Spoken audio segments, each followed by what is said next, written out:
This programme was produced at and first aired on MPR, Manawatu People's Radio, with support from New Zealand On Air. Ka pai Irarangi Tamotu, MPR. Kia ora and welcome to Reserved Recommendations, a show about problematic faves, great trash, difficult art, and our complex relationship with art and entertainment. My name's Hugh, I'm the host, and I'd like to put in a very mild content warning for this show as a whole. Sometimes our recommendations on this show are reserved just because the thing that we're discussing is in some way not good. But sometimes there are aspects to the art or artist that may be confronting for some people. Read the episode descriptions for more information and do be aware of your listening environment. You're listening to Reserved Recommendations. This is a show on Manawatu People's Radio about great trash and difficult art, and I'm joined this evening by Adam Dodd. Good evening, Adam. How's it going? Oh, it's going well. Fantastic. Thank you very much for coming on the show. The thing that I was wanting to talk to someone about that you volunteered for was the work of Robin Hobb. So I guess the first way of starting this, I suppose, is how did you get into Robin Hobb? When did you discover her? All right. Well, when I was in my, I believe, early 20s, I picked up Ship of Magic, and that's where I entered into this kind of story saga, and I just kind of devoured it. I think there was a kind of a single day where I sat down and everyone kind of lost track of me and eventually found me down the back of the couch with this book mostly devoured. And from there, over the course of the next few weeks, I went through the Live Ship Traders series as quickly as I could. And so, for people who aren't familiar with her work, Robin Hobb, she's written a bunch of books under the name Megan Lindholm, which I'm not familiar with, so we will not be discussing. Right. I understand that they're quite well thought of, but I just haven't read any of them, so I'm not in a position to talk about them. But the main set of books that she is known for are called by various names, but they're set in something that she calls sort of like the Elderling world, which is a big sprawly fantasy world. And the actual start of the series that we're talking about was back in 1995 with a book called Royal Assassin, I think. No, Assassin's Apprentice. Royal Assassin was the second one. But the Live Ship Traders series that Adam's talking about is like this insert of a completely different faction of people with their own interests and goals and own stories, which it turns out, if you know what you're looking for, are happening at the same time in the same world as the Assassin books, and those stories all do eventually intersect. But when I first read the Live Ship Traders, I'd read the three Assassin books, and I didn't realize that they were in the same world until I think it's like 3/4 of the way through the second one. Someone carves a figurehead into the shape of the main character from the first series, and you go, "Oh, wait a second." Mm-hmm. Whereas going at it from the other angle, having already encountered that without realizing who it was, but having picked up on key details around certain scars, jewelry, and notable facial features, there was a lot that was given away and a realization that probably wasn't intended to come as early as it did. Yeah. So, I mean, I guess the recommendation part of this is going to be the first, because Robin Hobb's world building is, in my view, just astounding. The world of the Elderling, the Elderlings are such a kind of peripheral thing that become important later that it seems weird to call it that, but it's manages to feel so big and keep expanding itself in interesting directions so consistently. And she wrote this trilogy starting in 1995, I believe, and the last book came out in 2017. and it's a single, like braided, complicated, but coherent story all the way through. One of the things that I loved about it is that the world has a consistent but evolving, devolving, and overwritten mythology that runs through. So there are aspects in the kind of the chunks of history which are presented. And one of the key features in each of the book series is little introductory sections that kind of stand as short stories at the head of each chapter, but give you a lot of the lore, a lot of the, as some like to call it, fluff, but delicious fluff for the world. And you come to realise things through that, but you also are deliberately set up for a contemporary, for the world, understanding of something which is actually inaccurate, and it's only as time goes on and things come to light both for the characters and, at least I found it for myself, that that mythology becomes like embedded in reality and the truth is revealed.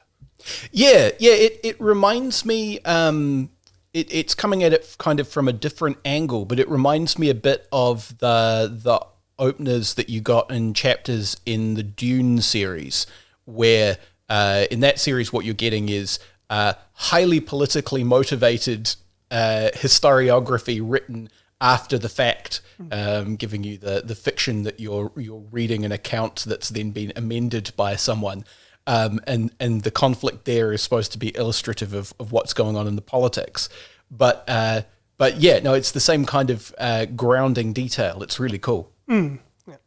I mean, I do have to admit, with the way that I came into it in the Life Ship Traders, because the geography as it was going on and the kind of geopolitics of it, especially in terms of trade and the kind of the moral and ethical dilemmas that came through with the theme of especially slave trading and the kind of the reaching interests of Chalced? Chalced. I say Chalced, but you got to understand, for listeners, this is a fantasy series, so you're going to hear us try and say a bunch of weird words that we've only ever seen written down because they have no official English pronunciation.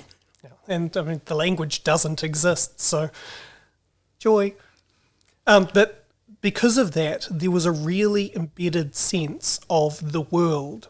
And when I went back and read the Assassins series, the first Farseer Assassin series, it felt a little bit more like that almost nebulous placement that you get in like a role-playing game where you go to a place but you don't have a really strong idea of where it is in comparison to anything else.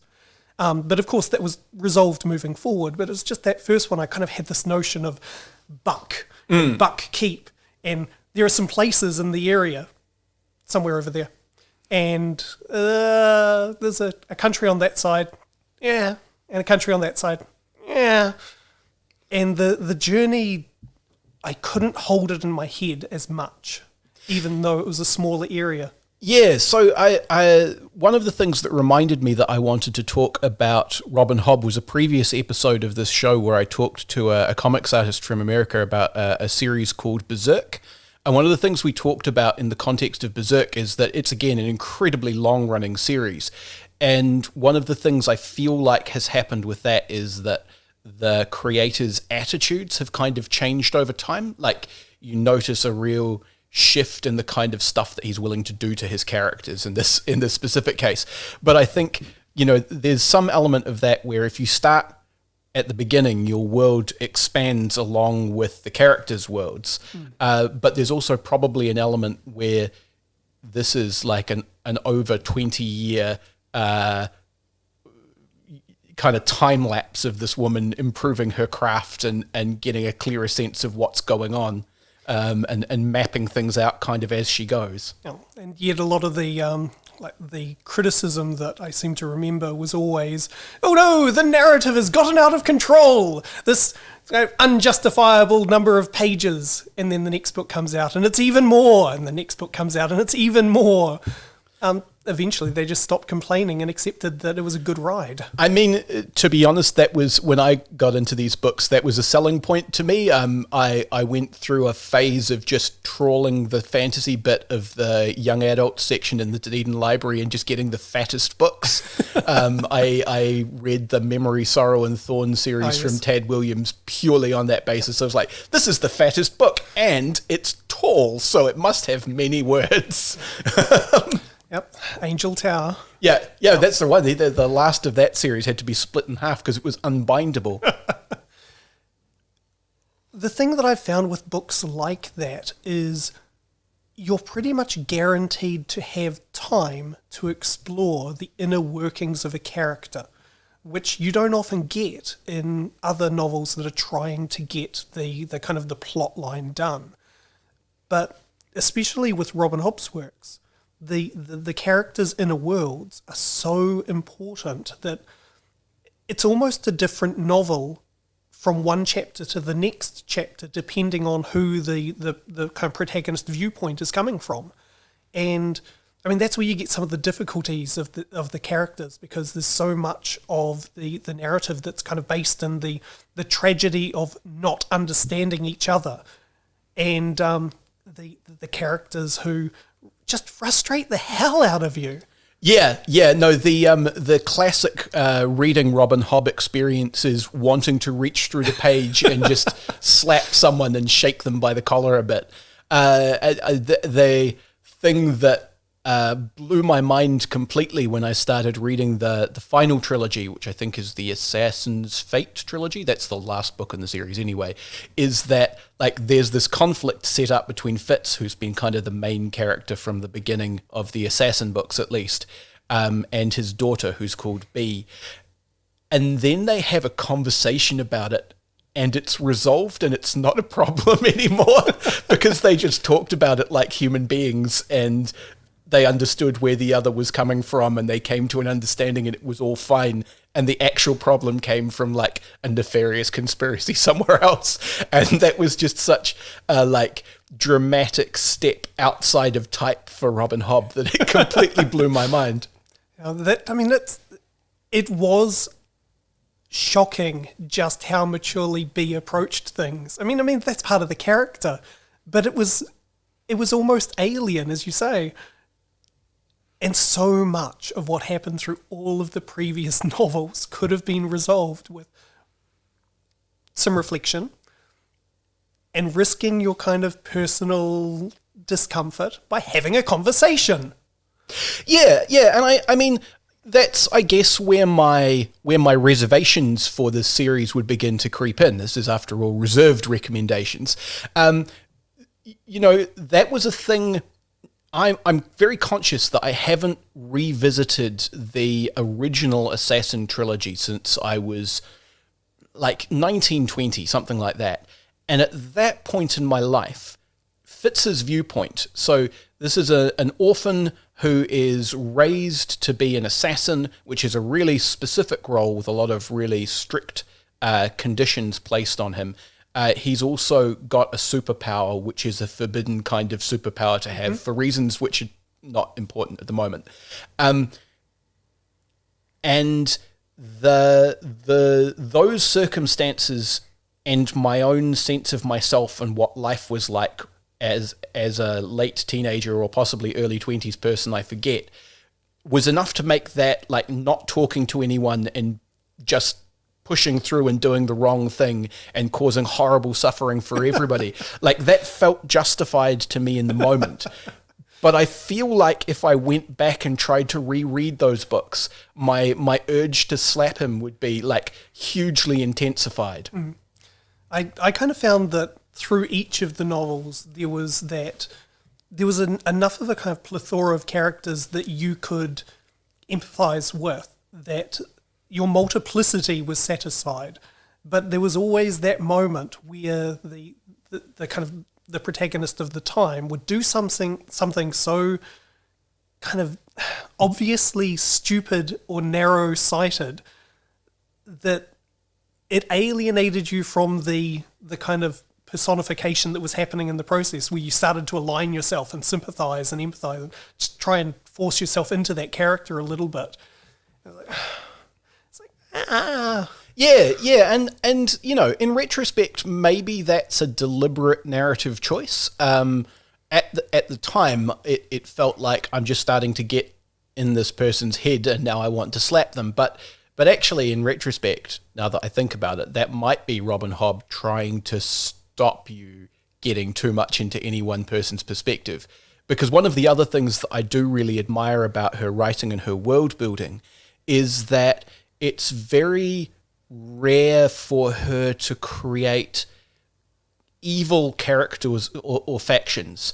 People do bad things, but they're acting from like obvious self-interest. Like you can see why it directly benefits them enough to do this bad thing that they would, or they're acting from like condemnable but understandable fear. Yep. Or there are political factions who might not both have good points, but like they're committed and they have completely conflicting interests, so they're definitely going to have to fight without either of them necessarily being evil. And that kind of comes up again and again and again when she's building the geopolitics that push on all of these people. And so I wonder if that's, in retrospect, a deliberate attempt to do that to the characters as well.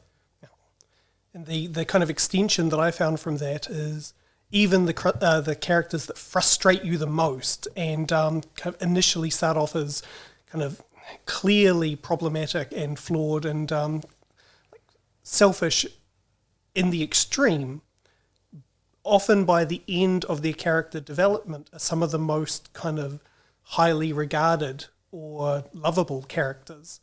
I'm thinking specifically of characters such as Malta, who, once they are forced to confront their kind of fears and vanities and go through some actual hardship, that growth is significant and satisfying both for the person you want them to be, but also the person that they could have potentially been.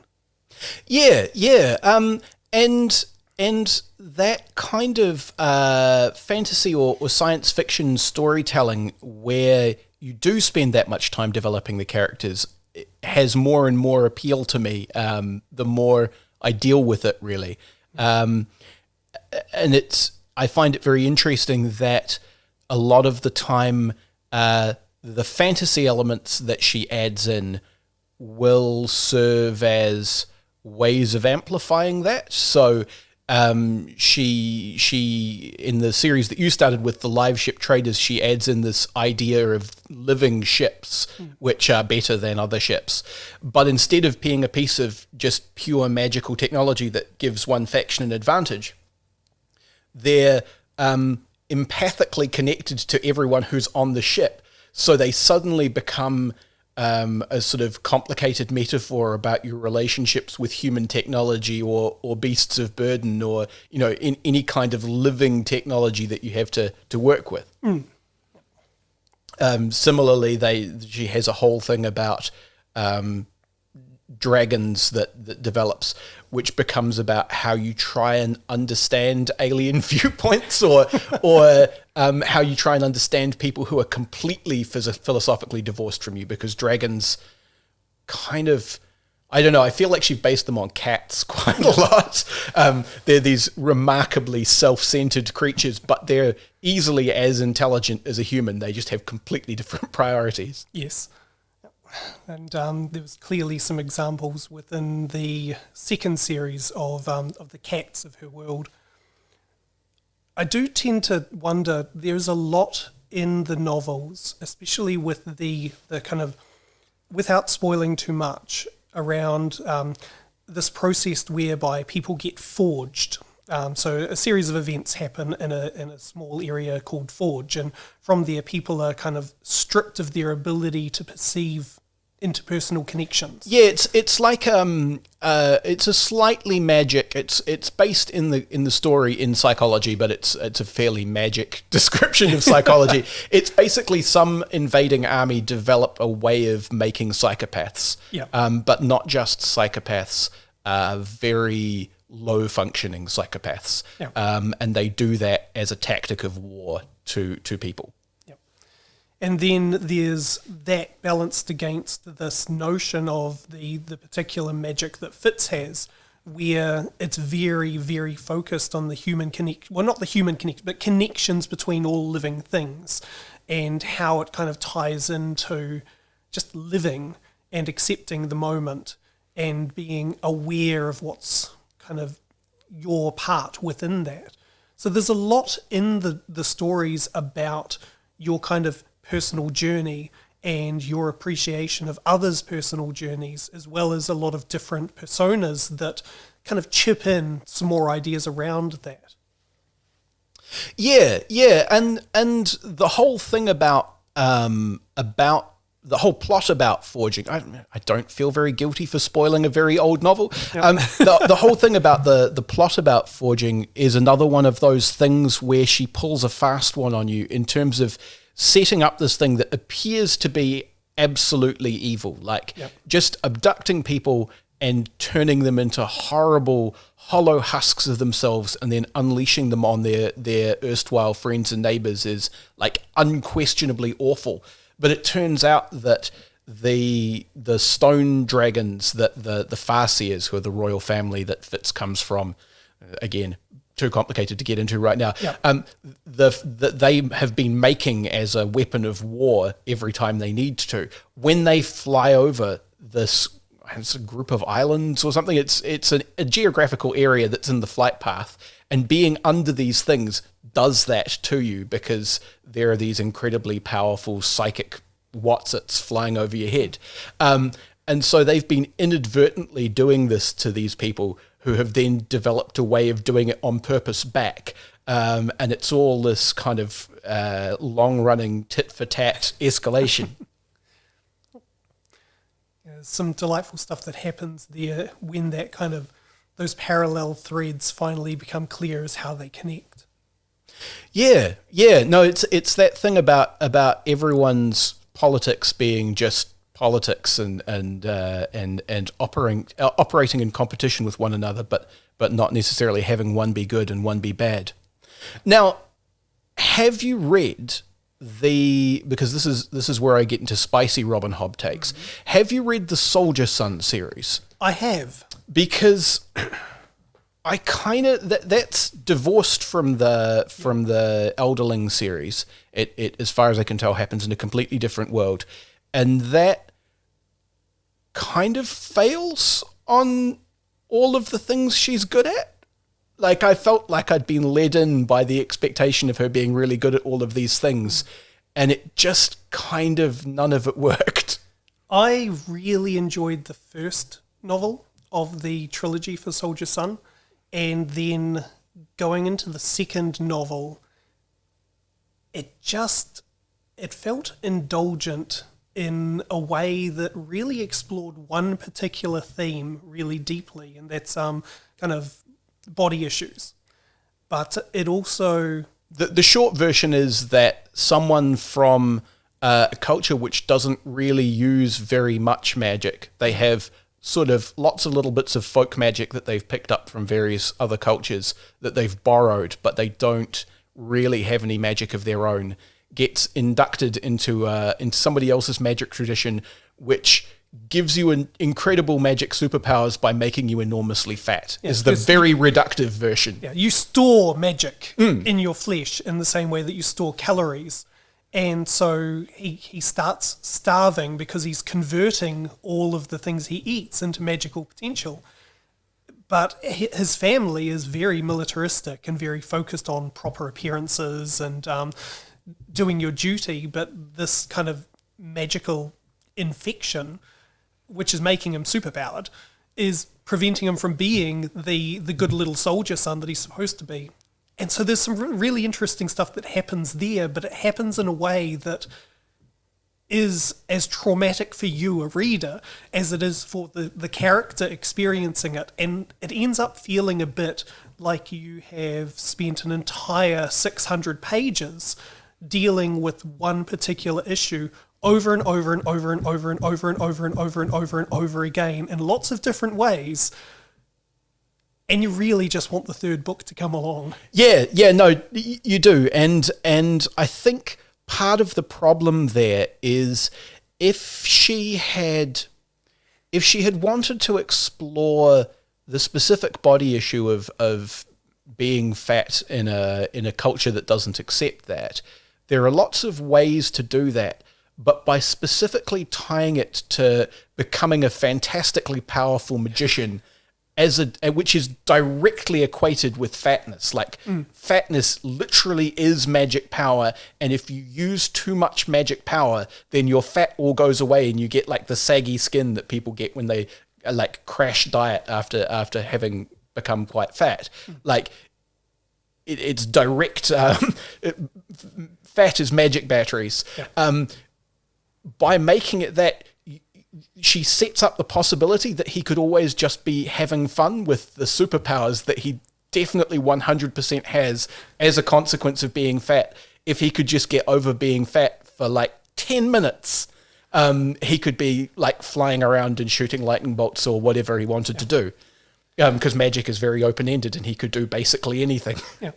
But in the same way that some of the earlier books have the tragedy of a failure to communicate, there is a tragedy here in a failure to kind of contemplate or to kind of strategize around the situation you're in. The kind of the cycle of kind of negative negativations, I suppose. I'm not kind of sure the word for that.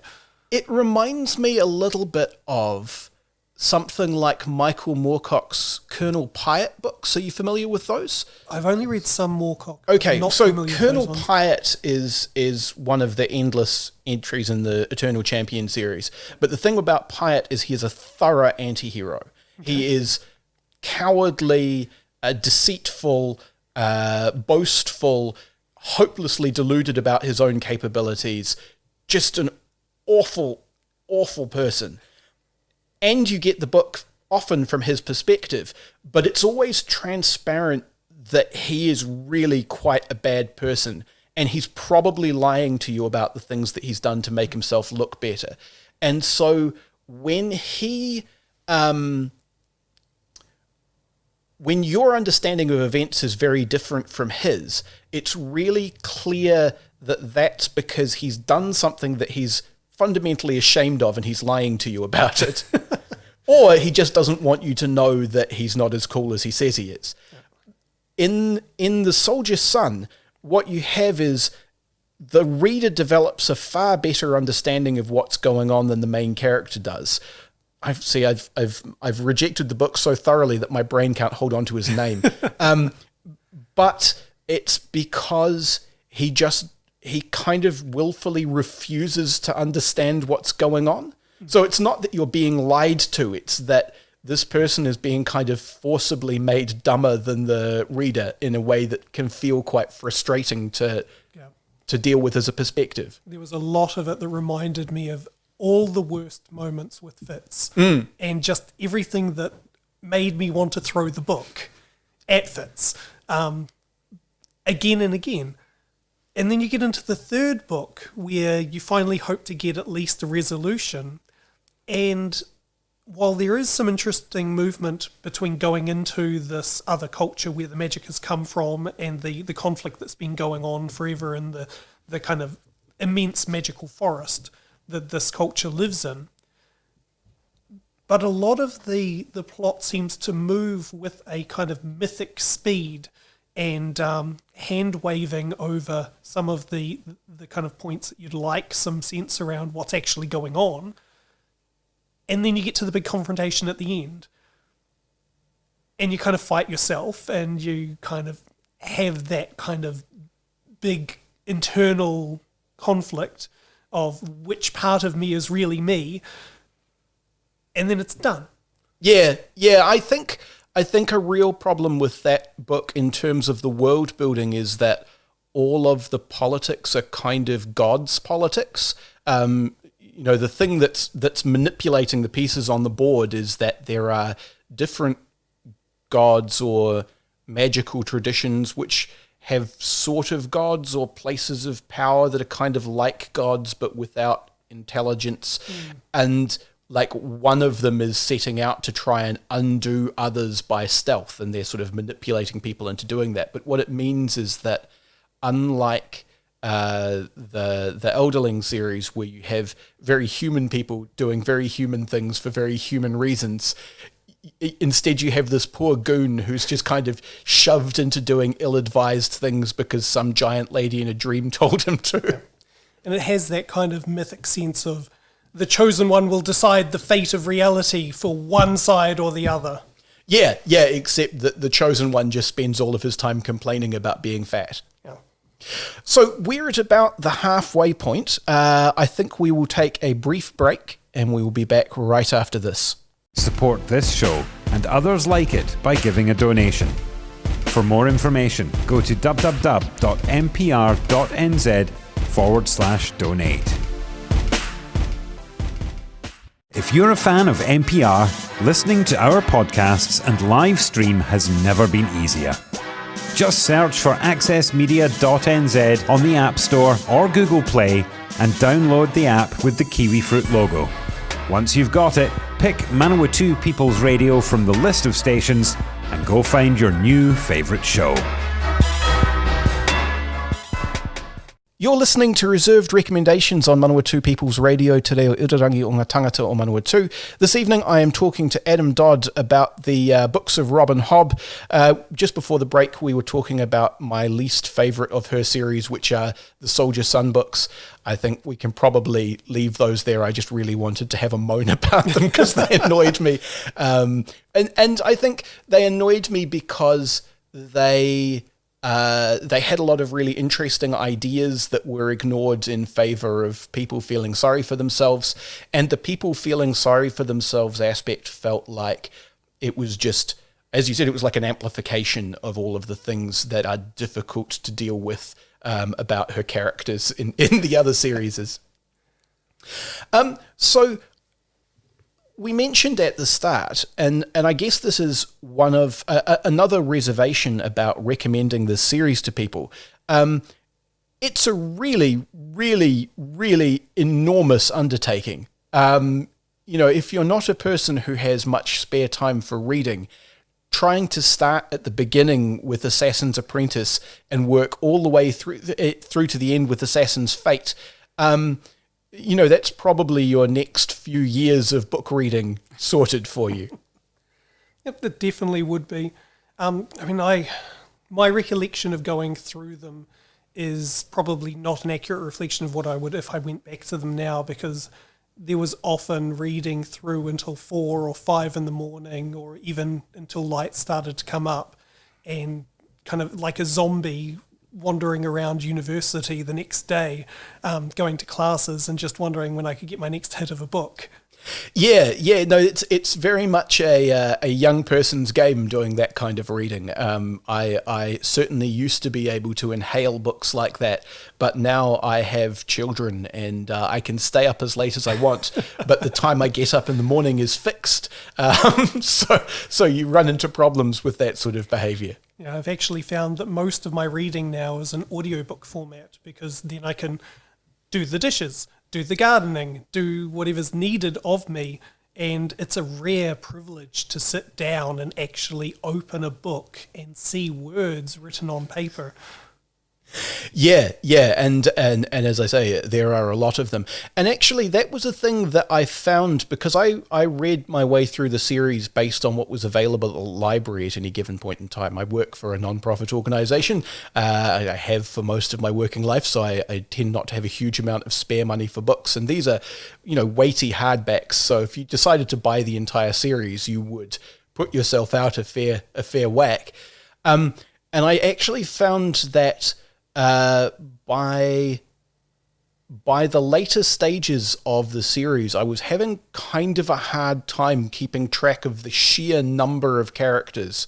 Things got kind of pared down a bit again in the last 3 books, but I think there were 2 sets of Live Ship Traders books and 2 sets, maybe only 1 set of Dragon Keepers books.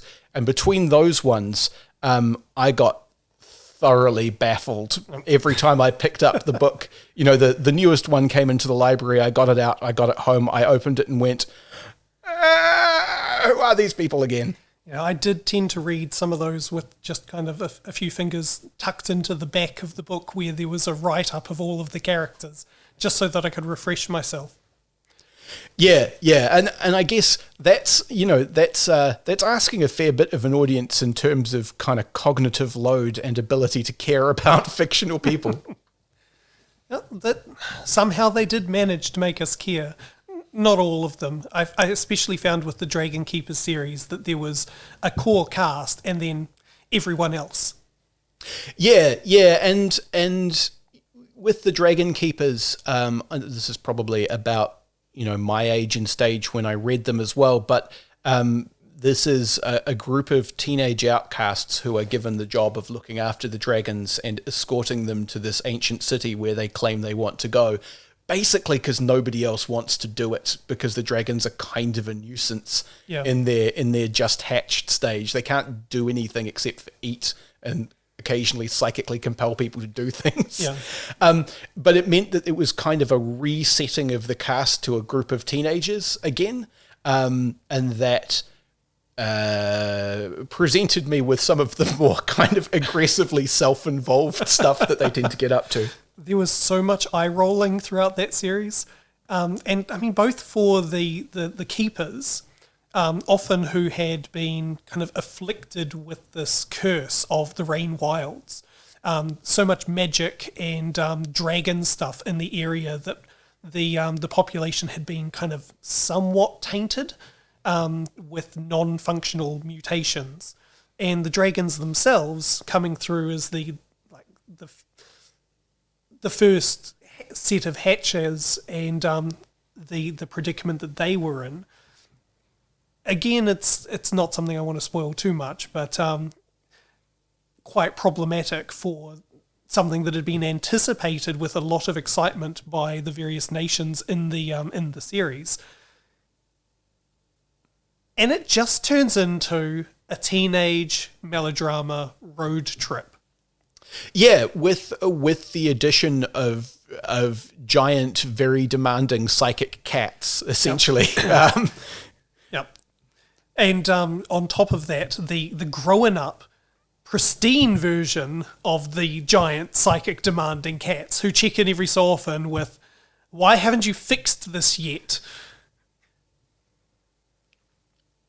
Yeah, it's certainly a dramatic amplification of that particular trope of hers, and I think I have had conversations with people where rather than the Soldier Sun series, the Dragon Keepers were their least favorite bit, largely on that basis. Yeah. I mostly got through it because there were a few characters that were quite endearing, but also it filled in the world building that you knew was out there, but you wanted the explanation given.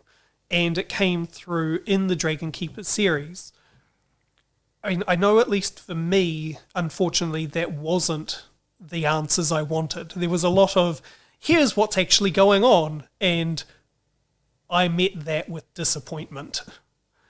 Yeah, because the return of dragons to the world is this big thing that's hyped up, and a significant amount of effort is expended by characters to get that to happen. And it is, characteristic that it leads to more problems that then need to be resolved. But I found that the dragons and also the whites. So that's there's a character called the Fool, who goes right back to the very start of the series, who appears to be just this strange prophetic figure, but it's revealed in the last series of the books that he comes from this reclusive, very controlled little enclave of people who are all super pale and thus called the Whites, who have been kind of manipulating prophecy for their own benefit. And I found them as a culture quite disappointing. I found it interesting in that it had kind of come through a kind of naturally occurring and genuinely prophetic magical kind of strain that would come through haphazardly, randomly through bloodlines, and then that kind of effort to control it that led to this extremely dysfunctional situation. I found that quite intriguing, but just kind of reprehensible. Yeah, and I mean it's the bit that I found engaging about the way that she presents it is basically there's this microculture of people who've worked out that every so often someone is born albino and with prophetic powers, and they do a bit of a Bene Gesserit and they work out that you can, to some degree, try and nudge bloodlines in humans in the direction of generating more of those people. And then they realize that they can just use that to make a lot of money and get themselves a lot of political power. And they just kind of sit there accumulating wealth and power. And that I found believable in a really gross way. But just the actual kind of characters of the council that they have kind of final confrontations with felt like they were kind of I don't know, almost kind of thrown in at the last minute. You spend a lot of time getting to know these all of these characters, and then the people that they have their essentially final confrontations with are just kind of central casting villains, because the person who's been the main antagonist throughout that series of books turns out to be a kind of minor functionary who's gone rogue. And that I didn't find that particular construction very satisfying, or I didn't feel like the council got enough time for me to kind of care about them and get them. Yeah. I suspect that they were problematic for the author as well, because when you've got a situation of people who, through a kind of feedback of prosthetic foreknowledge, can tailor their process to get better and better at things, as well as kind of extending their opportunity to kind of reach for as much as they might possibly want. How do you deal with people who are in a situation where they can tailor the world to as much advantage as they might possibly ever want? And how would that affect people? So it's a very challenging notion, I would imagine, as a writer. Yeah, and actually, looking at like Elon Musk's Twitter feed, I suppose making them generally kind of disappointing is a solid choice that you could take. It felt a little bit empty to me after everything that everyone had gone through at that point. But actually thinking about it in that way, that's a brave choice. I think the thing that mostly made it feel like a letdown is throughout all of the novels, there is only a very few threads that can be found continuous throughout the entire thing. And so the last series very much feels like a kind of penultimate tying off a knot to resolve some of those threads. And you will have, without doubt, invested a lot of idle thought into what's going on and what you want to be going on. And so you get to that. And meh. Yeah, no, that's basically where I was at with it, really. And you're right. I mean, that last series does a huge amount of tying up loose ends to the point where it does feel like you're watching them being checked off a bit from time to time. And this is a work over 20 years in the completion. I do not begrudge Robin Hobb going, done, doing something else. Yes. Or done, not writing anymore, I'm 68, or however old she is. Well, a lot of the large questions that get kind of they get posed in that last series are things that go beyond the scope of mortal comprehension. And at that point, it gets a little bit kind of out there. Yeah, well, it gets more than a little out there, and she deliberately sets up, I feel like she's kind of given Fitz, in passing all of these superpowers that kind of built up organically as she went along, and I imagine to solve problems, like partly because they're interesting and partly to solve problems that she needed to solve. And she has to find a way to make, because it's kind of a book about getting old and the end of things, or a series of books about getting old and the end of things. What comes next? And she has to find a way to make this person who she's made like not age normally and heal ridiculously quickly, and he's psychic in an unusual and unusually powerful way, given that the royal family are all to some degree psychic. She's given him all of this stuff, and she has to try and find a way to undo that, which, you know, that's an undertaking as well. Yeah, and through a lot of the plots leading up to that, there's been external interference that was possible with people who were in positions of power over Fitz. But then when he's kind of done his due and he's independent, and everything that has been set up as this is how it works in the background is able to continue like building on itself without anyone kind of dealing with that.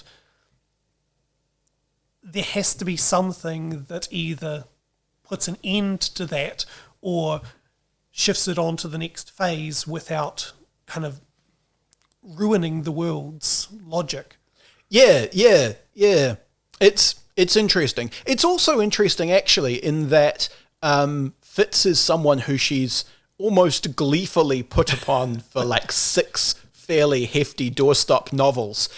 And she starts this final series with him in a position of reasonable wealth and power and security. And actually, despite all of the stuff that happens to him over the course of the books, you know, he is consistently in a position of being supported by his family, reasonably financially secure, able to do more or less whatever he wants so long as he comports himself appropriately, and of having like social expectations that he will be like polite and show up for dinner, which is an interesting way to flip things. To kind of diverge a bit, I'm just thinking about in terms of the pull between the world that Fitz gets drawn into when he's given everything he thinks he wants. So in that series, he's gotten all of the stuff that he felt he was denied. He's got the powers that he was told never to use, or that he was told he wasn't good enough to have. He's got the loved one that he thought he'd lost. He's got the family that he thought he could never have, and the recognition that he thought no one would ever grant him. But then there's that pull towards the mysteries. And some of that is touched on in earlier books when he has some traumatic experiences that kind of throw him into the river of magic, and he gets pulled away and only barely manages to claw his way back. But it ends up creating this interesting kind of concern or kind of thematic exploration of the important things in life, but also what is beyond life. And so with the skill dragons, with the king's coteries trying to kind of preserve their knowledge, their abilities, and safeguard the realm, they end up putting themselves into a kind of artificial afterlife that traps their development. But there's these hints that keep coming through as to a kind of a greater world beyond, and a mystery that you can touch a part of through the skill, and you can touch a part of through the wit. But when you've got that kind of primordial mix that is the kind of the truth of magic, that kind of warp and weft, that there's all of that other stuff and a kind of a greater, truer existence beyond, that seems to be the ultimate reward at the end of the book series.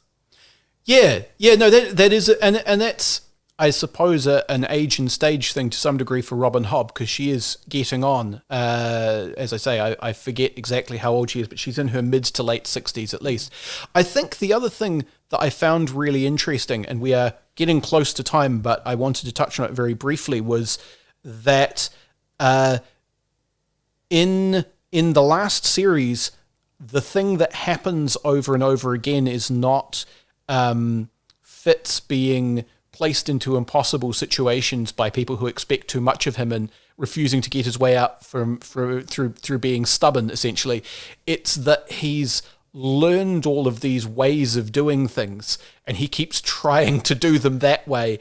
So he's learned that he has to be completely self-reliant. He's learned that he needs to personally resort to violence. He's learned that he needs to use all of these skills as an assassin to covertly, keep an eye on people and not tell them what's going on. And over and over and over again, those turn out to be the wrong thing to do and make things worse. And I think that's an interesting kind of reflection on awful coping strategies. Yep. Yeah. Kind of the ultimate expression of getting set in your way and just kind of shutting down the kind of plausible nature of anything beyond that worldview that you've learned over a lifetime that honestly has been extended way more than it should have been. Yeah, yes, indeed. Well, look, we have come to the end of the show. There are two things I like to do by way of finishing up. The first is ask if you have any recommendations for, extra reading. Obviously, if people have been listening to this and they haven't read Robin Hobb's books, go stick your toe in. The nice thing about the books is that while they do form an overarching series, they're all grouped into little sub-series of 3. And if you start any of the trilogies, you'll get a sense of what's going on well enough to decide if it's for you or not. And then you can go and read other trilogies that happen at other points in time if you want. In terms of getting a kind of a taster of the style, but also the kind of the personal exploration that happens in these novels. And this is going to one of the Megan Lindholm books that you've admitted you haven't touched as yet.